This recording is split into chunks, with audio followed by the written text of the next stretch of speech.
Wow, what a road. I should have taken a beta blocker before I got up here. I remember like it was yesterday at Grand Lebacan singing, "I Can Show You the World" from Aladdin. Alright, maybe I was a little too excited to start medical school, but even then I knew that this is where I belong. And this amazing and eclectic group of future doctors felt the same way. We've come a long way. From the beginning of med school, not even able to pronounce the most basic of medical jargon. Scleroitis? What the heck is that? Do we have to spell that? Does spelling count? No? Thank God for pass, no pass. And you wonder why doctors have such bad handwriting. I don't know about you, but I'm nervous yet excited to go into the real world as a lowly intern. And lately I've been comparing life as a med student to life in the real world, and I've come to some startling conclusions, and I'd like to share some of those with you today. In med school, if you break up with your med school girlfriend and you show up to her TBLs in her small groups unannounced, it's considered romantic. In the real world, it's called stalking. Don't do it. In med school, if you leave your scalpel inside the laparoscopic simulator, it's okay. You can start over. In the real world, if you leave your scalpel inside of a patient, you might get sued. In med school, charting that the rectal exam reveals a normal thyroid is an honest mistake. In the real world, if you go looking for a thyroid gland in the rectum, you might get sued. We've had many great times together as a class and as individuals. I remember in first year when Red October was in full swing, and we spent more time in med ed than we did in our own houses. And I don't know, I just didn't think that those days would ever end, but we somehow emerged from the chaos, unscathed and better than ever. Or in second block, when we all wondered, what the hell is MERN? But by the 7th and final quiz, we only needed a 10% to pass. And I can tell you, I barely got that 10%. And I don't know if you guys know, but the first years now need a 70% cumulative MERN final grade to pass the class. So way to go, class of 2011 for that one. And in second year, when we started studying for boards, and we learned all this useless information and forgot even the most basic of information, like where we lived or what our own names were, and having to come up with mnemonics just to remember our friends and family's names. Or in third year, when we busted our butts to get that evaluation that we just didn't get. I just don't know, but if there weren't that many shoulders to cry on, I don't know if I could have kept going. And in fourth year, when we finally figured it all out. Yeah, right. And we just wondered why every year of med school couldn't be like fourth year.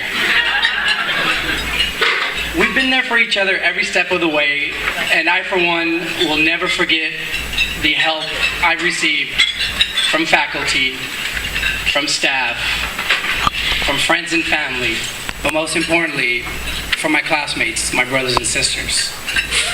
So reflect on and revel on these years, because when we're interns making $3 an hour, working 90-hour weeks, we'll look back on these times and on these memories that we've made here together.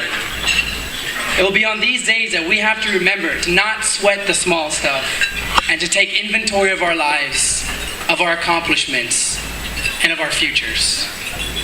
There's a story I'd like to share. I think we've heard it once in the first year, as I was told, and it goes something like this. There was a philosophy teacher waiting in front of his class, and when his class started, he produced this huge mason jar, and then he began to fill it with golf balls, and he asked the class, "Is the jar full?" The class kind of looks around each other and say, "Yeah, agreed, yeah, the jar is full." Then he grabs a bag of pebbles, and he pours the pebbles in, filling in the rest of the little holes. And he asks again, "Is the jar full?" Class looks around and says, "Yeah, the jar is full." Then he grabs a box of sand and pours the sand in, effectively filling up the rest of the jar. And he asks, "Is the jar full?"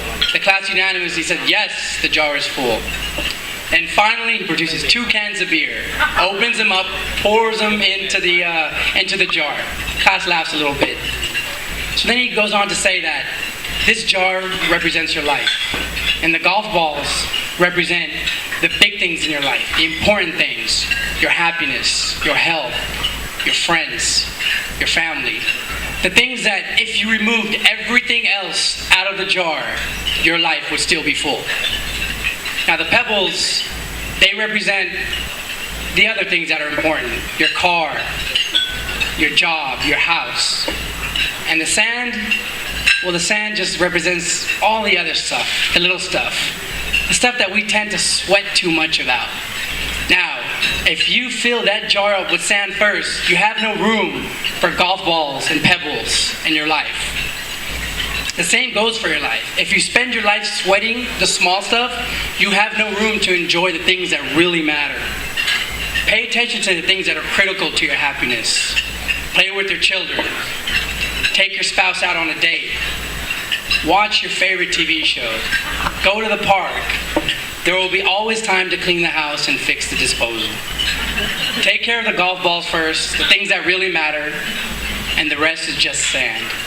Now a student raised his hand and said, well, what about the beer? Great question, he says. Says it just goes to show you that no matter how full your life is, there's always room for a couple of beers.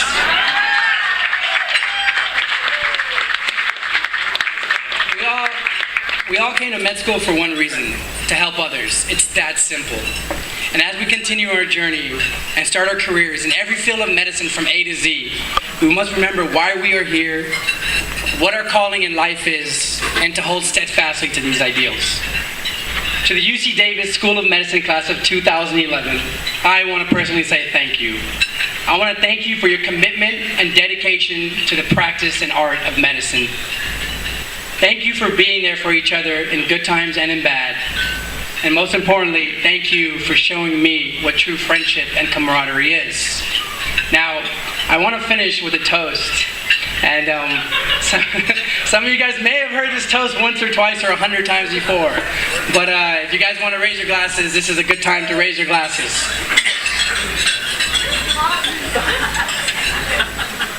Yesterday is history. Tomorrow is a mystery. Today is a gift, and that's why it's called the present. May all of your lives be filled with many more presents. Cheers, and once again, thank you to the UC Davis School of Medicine graduating class of 2011.